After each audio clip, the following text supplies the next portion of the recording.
क्या आपने कभी सोचा है कि हजारों साल पहले जब दुनिया के ज्यादातर हिस्से सभ्यता के शुरुआती दौर में थे, तब सिंधु घाटी सभ्यता के लोग यानी इंडस वैली सिविलाइजेशन के लोग पहले से ही उन्नति कर चुके थे।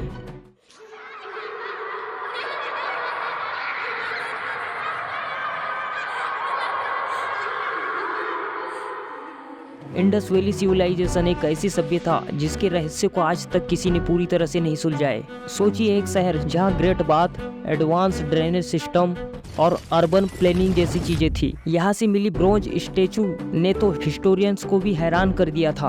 अब आप लोगों को लग रहा होगा एक नॉर्मल सी मूर्ति, इसमें हैरानी की बात क्या होनी चाहिए। लेकिन जरा सोचिए, हजारों साल पहले सभ्यता का ऐसा विकास और उनकी बनाई हुई चीजों को देखना कितने ज्यादा सवाल खड़े कर देता है। उनकी कला के सैंपल्स आप इन सील्स पर भी देख सकते हैं। देखिए इन पर किस तरह की कार्विंग की गई है। लेकिन इस सभ्यता की सबसे बड़ी मिस्ट्री तो वो लिपि है जिसे आज तक कोई नहीं पढ़ पाया, और वो इंडस वैली सिविलाइजेशन का डाउनफॉल जो रहस्यमय तरीके से हुआ। तो चलिए आज हम इंडस वैली सिविलाइजेशन के बारे में थोड़ा जानने की कोशिश करते हैं। अब तक हम ये मानते थे कि आर्यों से पहले भारत के लोग सभ्यता के निचले स्तर पर थे, उन्हें दास कहा जाता था। अब दास में सेवक या अधीनस्थ होने का भाव होता है, जो कभी कभी रिलीजियस या स्पिरिचुअल कॉन्टेक्स्ट में यूज किया जाता है। इसका उलट फारसी या पर्शियन का शब्द गुलाम है, जिसमें आदमी को बिना उसकी मर्जी के काम करने के लिए मजबूर किया जाता है।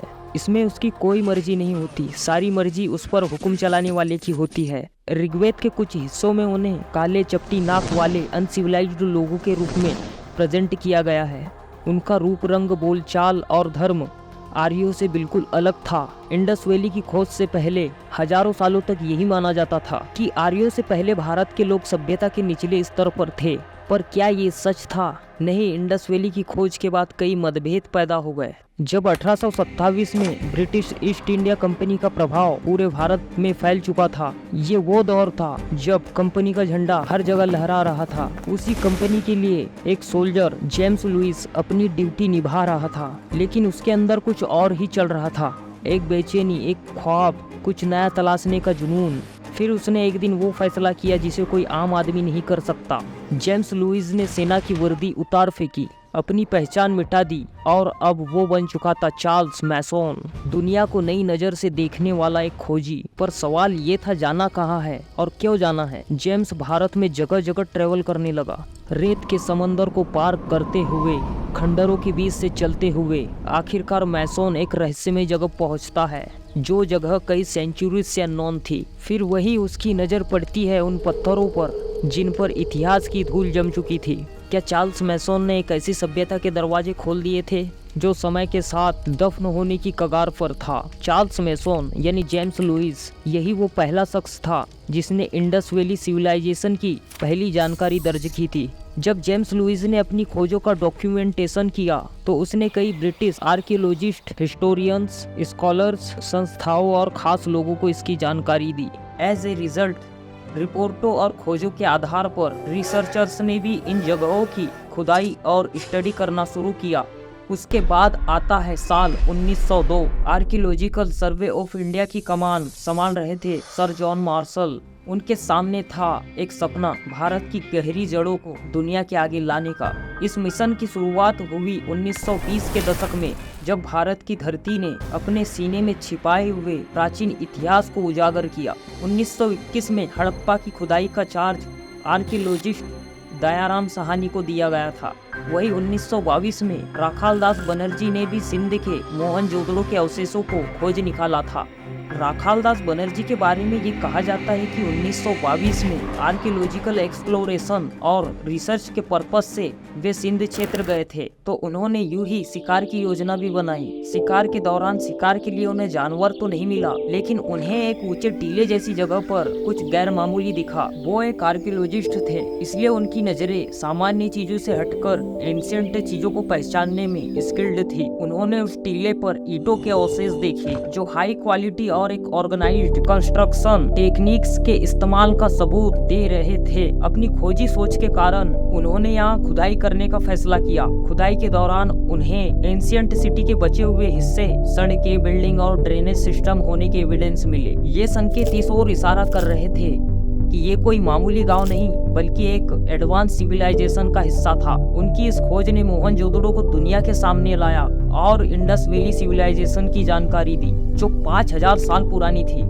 इस सभ्यता के बारे में जेम्स लुइस के अध्ययन से पहले कुछ जानकारी थी, लेकिन राखालदास बनर्जी की खोज ने इसे और अहम बना दिया। इस तरह एक साधारण शिकार यात्रा ने एक रिमार्केबल आर्कियोलॉजिकल खोज का रास्ता खोल दिया, जो बाद में इंडस वैली सिविलाइजेशन की स्टडी और इंडियन सब कॉन्टिनेंट की हिस्ट्री में एक बड़ा मोड़ साबित हुआ। हड़प्पा और मोहनजोदड़ो, इन दोनों आर्कियोलॉजिकल साइट्स की खोजें इंडिया की हिस्ट्री को फिर से लिखने वाली थी, लेकिन इन खोजों को सही दिशा में ऑर्गेनाइज्ड और इंटीग्रेटेड रूप से पेश करने का क्रेडिट सर जॉन मार्शल को ही दिया जाता है। 1924 में जॉन मार्शल ने अपने और अपने सबऑर्डिनेट्स की आर्कियोलॉजिकल फाइंडिंग्स को दुनिया के सामने रखा। ये सिर्फ खुदाई का परिणाम नहीं था, ये तो एक खोई हुई सभ्यता और रहस्यमय चीजों को फिर से दुनिया के सामने लाने जैसा था। इंडस वैली सिविलाइजेशन दुनिया की सबसे पुरानी सभ्यताओं में से एक। हड़प्पा और मोहनजोदड़ो के खंडरों ने साबित कर दिया कि आर्यों के आने से पहले सिंध और पंजाब के लोग एक उन्नत सभ्यता में जीवन जी रहे थे, एक सभ्यता जो 5000 साल पुरानी थी। हड़प्पा, मोहनजोदारो, धोलावीरा, कालीबंगन, राखीगढ़ी, लोटल, सुतका गेंडोर, कोट दीजी, अहिस्त्रा, ये सभी शहर सिंधु घाटी सभ्यता के थे और इनके खंडर हमें उस समय की एडवांस सिविलाइजेशन के बारे में बताते हैं। ये लोग सिर्फ गांव में ही नहीं रहते थे, बल्कि ये वो लोग थे जिन्होंने महान शहर बसाए थे। उनके पास उन्नत तकनीकें थी, उनके कैसल्स मजबूत थे और उनका जीवन स्तर आर्यों से कई ऊपर का था। यही वो सभ्यता थी जो मेसोपोटामिया और मिस्र के बराबर के समय की थी और कई मायनों में उनसे बेहतर भी थी। ये वो लोग थे जिन्होंने कांसे का उपयोग किया और धातु विज्ञान में माहिर थे और व्यापार और खेती में तरक्की कर चुके थे। वे गेहूं और जौ उगाते थे और बैल भैंस जैसे जानवरों को पालतू बना चुके थे। उनका जीवन, उनके मकान और उनकी कला मिस्र और मेसोपोटामिया से कहीं ज्यादा एडवांस थी। लेकिन ये सब उनकी उन्नति को ही नहीं दिखा था, ये एक ऐसे समाज के सबूत थे जो धर्म और कला में भी पियरलेस थे। शिव और माता देवी की पूजा, जो आज भी हमारे रिलीजियस लाइफ का हिस्सा है, उनकी जड़ें यही सिंधु घाटी में थी। अब पुरुष देवता शिव और माता देवी की पूजा सिंधु घाटी के समय भी की जाती थी। ऐसा मानने के पीछे कारण ये है कि मोहनजोदारो में खुदाई के दौरान कई सिलें मिली, जिनमें योग मुद्रा में बैठे योगी के साथ भैंस, गेंडा, हाथी और बाघ है। इसे पशुपति माना गया, जो इंडियन मैथोलॉजी में शिव का एक रूप है और जो नेचर प्रोटेक्टर है। लेकिन हमें ये भी ध्यान रखना चाहिए कि शिव सिंधु घाटी सभ्यता का हिस्सा है, लेकिन शिव की पूजा का सीधा प्रमाण नहीं है। ये तो बस एक्सपर्ट्स का मानना है। माता देवी के बारे में भी कुछ ऐसी ही थ्योरी है। माता देवी की भी मूर्तियां मिली थी जिन्हें शक्ति का प्रतीक माना जाता है। इससे पता चलता है कि लोग शायद माता देवी की भी पूजा करते थे, जो खेती और जीवन के लिए खास मानी जाती थी। समकालीन मिस्र और मेसोपोटामिया से कहीं ज्यादा उन्नत होना भी इस बात के सबूत है कि हम इंडियन सभ्यता के प्रारंभिक दौर में ही दुनिया के उन समाजों का हिस्सा थे जिन्होंने सभ्यता को आकार दिया था। 5000 साल पहले का वो दौर जब धरती पर उगते शहरों की दास्तां लिखी जा रही थी। लरकाना का वो उपजाऊ इलाका जिसे सिंध का बाग कहा जाता था, यहाँ की इमारतें, यहाँ की सड़कें, ये सब कुछ बताते हैं कि ये शहर कितने एडवांस थे। इमारतें बिना सजावट के थी, लेकिन हर दीवार में एक इंजीनियरिंग मास्टरपीस छुपा था। स्नान घर, ड्रेनेज सिस्टम, हर चीज बेहद परफेक्ट। आर्ट में भी इनका कोई जवाब नहीं था। मेटल स्कल्पचर, सील इन गार्विंग्स और मिट्टी की मूर्तियाँ, ये थी एक सभ्यता जो हर मोड़ पर नई कहानी लिख रही थी। डांसिंग गर्ल की ये ब्रॉन्ज स्टेचू, क्या हम इसकी मास्टरपीस मॉडलिंग को नजरअंदाज कर सकते हैं? इस तरह की मूर्तियों में आमतौर पर 90% कॉपर और 10% टीन इस्तेमाल किया जाता है। हालांकि ये रेटियो डिफरेंट आर्कियोलॉजिकल साइट्स और स्टेचूज में अलग अलग हो सकता है। इंडस वैली सिविलाइजेशन के लोगों में व्यापार उनके जीवन का एक खास हिस्सा था। वे इलाके में ही नहीं बल्कि इंटरनेशनल लेवल पर दुनिया के अलग अलग हिस्सों में भी व्यापार करते थे। उनके व्यापार के सबूत मेसोपोटामिया और मध्य एशिया तक मिलते हैं। इस सभ्यता के लोग व्यापार के लिए समुद्री और नदियों के रास्तों से काम लेते थे। वे गुजरात के लोथल जैसे बंदरगाहों का इस्तेमाल करते थे, जहां से व्यापारी अपना सामान दूर देशों तक पहुंचा सकते थे। उनके व्यापार में ज्यादातर कॉटन, ज्वेलरी, मेटल्स और खेती से जुड़े सामान शामिल होते थे। यहाँ के ट्रेडर्स जो सिल्स बनाते थे, वे उनके व्यापार की खास पहचान थी। ये सिर्फ कमर्शियल चीजों पर लगाई जाती थी और शायद इनका इस्तेमाल उन सामानों के मालिक या उनकी आइडेंटिटी को दिखाने के लिए होता था। लोथल के बड़े बंदरगाह से मिले सबूत बताते हैं कि इंडस वैली सिविलाइजेशन का ट्रेड सिस्टम कितना उन्नत था। वहाँ के लोग मेसोपोटामिया और सुमेरिया के व्यापारियों के साथ व्यापार करते थे। वे नावों के जरिए सामान भेजते थे और इसके बदले में दूसरी जगहों से मेटल्स, स्टोन्स और कीमती चीजें मंगवाते थे। उन्होंने फसलें जैसे गेहूं, जौ और कॉटन उगाकर उन्हें बाहर भेजने का काम किया। उन्होंने अपने व्यापार के लिए जल मार्गों का अच्छे से इस्तेमाल किया और ये ध्यान रखा कि उनका व्यापारिक नेटवर्क दूर दूर तक फैला रहे। सिंधु घाटी में जो चीजें मिली उससे अंदाजा लगाया जाता है कि ये आर्यंस तो नहीं थे, लेकिन पुरुष देवता पशुपति और माता देवी की पूजा करते थे। सिंधु सभ्यता का प्रभाव सिंध से लेकर पश्चिम एशिया तक फैला हुआ था और ये लोग एक ही रीति रिवाज, परंपरा, भाषा, धर्म और लाइफ स्टाइल को फॉलो करते थे। सिंधु और वैदिक कल्चर में कई डिफरेंसेस साफ दिखाई देते हैं। वैदिक आर्यंस ज्यादातर गाँव में रहते थे और खेती और पशुपालन करते थे, जबकि सिंधु सभ्यता के लोग बड़े शहरों में रहते थे जिनके पास ईंटों के मकान और डेवलप्ड ड्रेनेज सिस्टम था। वैदिक सोसाइटी में अग्नि देवता का महत्व था और घोड़े की इम्पोर्टेंस थी, जबकि सिंधु सभ्यता में बैल का ज्यादा महत्व था और उनके रिलीजन में आइडल वर्शिप यानी मूर्ति पूजा के एविडेंस मिलते हैं। सिंधु और वैदिक कल्चर्स के बीच का रिलेशन आज भी स्कॉलर्स के बीच डिबेट का मुद्दा बना हुआ है। कुछ का मानना है कि दोनों सिविलाइजेशंस एक ही समय की थी और कुछ का कहना है कि वैदिक सभ्यता सिंधु सभ्यता के बाद आई। आपको क्या लगता है? कमेंट करके बताएं। सिंधु घाटी की खोज से स्कॉलर्स के हाथ एक समस्या लगी है। वो समस्या है सिंधु घाटी की लिपि, जो सबसे बड़ा पजल बना पड़ा है। सिंधु घाटी सभ्यता की लिपि और भाषा का अन्य ज्ञात भाषाओं से कोई साफ संबंध नहीं है। ये शायद एक अननोन भाषा थी जो प्राचीन भाषाओं से जुड़ी हुई नहीं थी। कुछ स्कॉलर्स का मानना है कि ये द्रविड़ भाषा से जुड़ी हुई हो सकती है, लेकिन इस पर कोई पक्का एविडेंस नहीं मिलता। कई अटेम्प्ट्स में स्क्रिप्ट और सिंबल्स का कंपैरिजन मेसोपोटामियन क्यूनिफॉर्म और मिस्र की हायरोग्लिफिक्स लिपि से की गई, लेकिन कोई पक्के सबूत नहीं मिले। इसलिए सिंधु घाटी की स्क्रिप्ट अपनी अलग पहचान रखती है और दूसरी जानी मानी भाषाओं से बिल्कुल मेल नहीं खाती। मेसोपोटामिया की क्यूनिफॉर्म स्क्रिप्ट के सिंबल्स की संख्या समय और भाषाओं के हिसाब से बदलती रही। बाद में इसे लगभग 600 सिंबल्स तक सीमित कर दिया गया। ये प्रतीक साउंड, वर्ड एंड सिलेबल्स को बताते थे। सिलेबल्स से मतलब है किसी शब्द के छोटे भाग।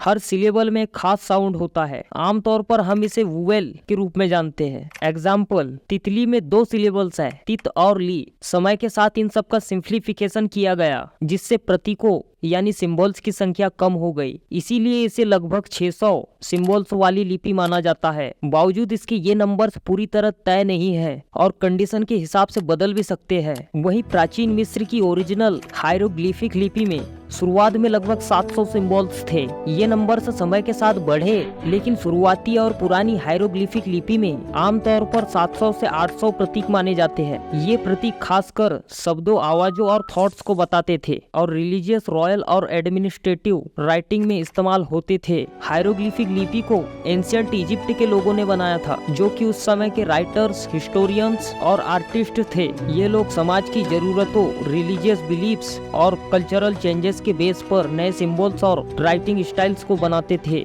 समय के साथ साथ जैसे जैसे मिस्र का कल्चर ट्रांसफॉर्म हुआ और नए थॉट्स और नए कॉन्सेप्ट्स की जरूरत पड़ी, तो नए सिंबल्स को शामिल किया गया। अब ये सब बताना क्यों सही हो गया है, ताकि हमें आसानी से समझ में आए कि लिपि के सिंबल्स कम क्यों थे और इनकी संख्या वक्त के साथ उस समय कैसे और क्यों बढ़ाई गई। प्राचीन मिस्र में हायरोग्लिफिक्स लिपि को बनाने का काम वहाँ के लोगों ने किया था और लोग आज इसे समझने और समझाने का काम कर रहे हैं। इंडस वैली सिविलाइजेशन की लिपि की बात करें तो इसमें लगभग 400 सिंबल्स पाए गए हैं, लेकिन इनमें से कोई भी स्पष्ट शब्द नहीं बनता। इन सिंबल्स की स्टडी अभी भी जारी है और हम नहीं जानते कि ये किस भाषा का हिस्सा है। बिना सोर्स की किसी भाषा को समझना कितना मुश्किल हो सकता है। अगर आपने प्रेस्टीज मूवी देखी होगी तो आपको पता ही होगा, जिसमें एक जादूगर होता है जो अपनी ट्रिक्स और टेक्निक्स को अपनी बनाई हुई लिपि में किस तरह छुपा कर रखता है। अब मूवी की बात हो ही गई है तो आपको और एक मूवी सजेस्ट कर देता हूँ। मूवी का नाम है मोहनजोदारो। मैंने इसके कुछ क्लिप्स यूज किए हैं, आपने नोटिस किया होगा। ये सोचने वाली बात है कि ऐतिहासिक मूवी होने के बावजूद ये मूवी फ्लॉप रही। फिल्म का बजट 100 करोड़ बताया जाता है और कमाई 58 करोड़। शायद रिलीज के लिए इसे और कोई डेट में होना चाहिए था। उस समय रुस्तम भी उसी के साथ रिलीज हुई थी। कंटेंट हमें चुनना पड़ता है, फैसला हमें करना पड़ता है हर बार कि हमें क्या देखना है और क्या नहीं, किसे समय देना है और किसे नहीं देना है। चलिए अब हम लास्ट पॉइंट पर आ जाते हैं, इंडस वैली सिविलाइजेशन का डाउनफॉल आखिर हुआ कैसे।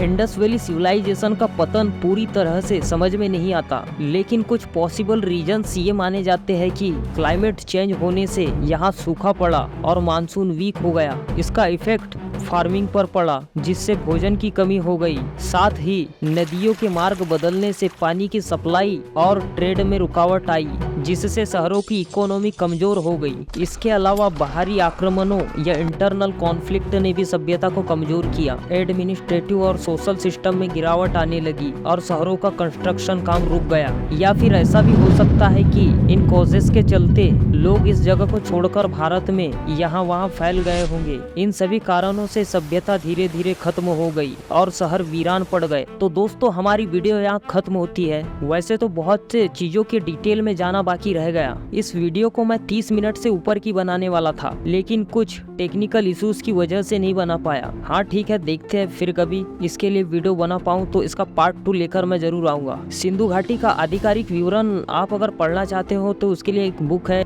अगर इच्छा होगी तो मैं उस बुक का लिंक डिस्क्रिप्शन में दे दूंगा, जो इंग्लिश में है। और ये बुक हिंदी में आपको कहीं नहीं मिलेगी, पूरे इंडिया में कहीं भी नहीं। इसका हिंदी वर्जन शायद बना ही नहीं है। और जो मैंने हिंदी में ट्रांसलेट किया है वो उसमें कुछ मेन चीजें हैं जिसे मैंने ट्रांसलेट किया है, तो आप पढ़ सकते हो उससे। मेरी अगर इच्छा होगी तो मैं उसे डिस्क्रिप्शन में दे दूंगा। तो चलिए मिलते हैं नेक्स्ट वीडियो में। अगर आपने मेरा चैनल सब्सक्राइब नहीं किया है तो सब्सक्राइब करें, फैमिली के साथ शेयर करें। और अगर आपने मेरी पिछली वीडियो नहीं देखी है तो यहाँ क्लिक करें और मेरी पिछली वीडियो को देख ले।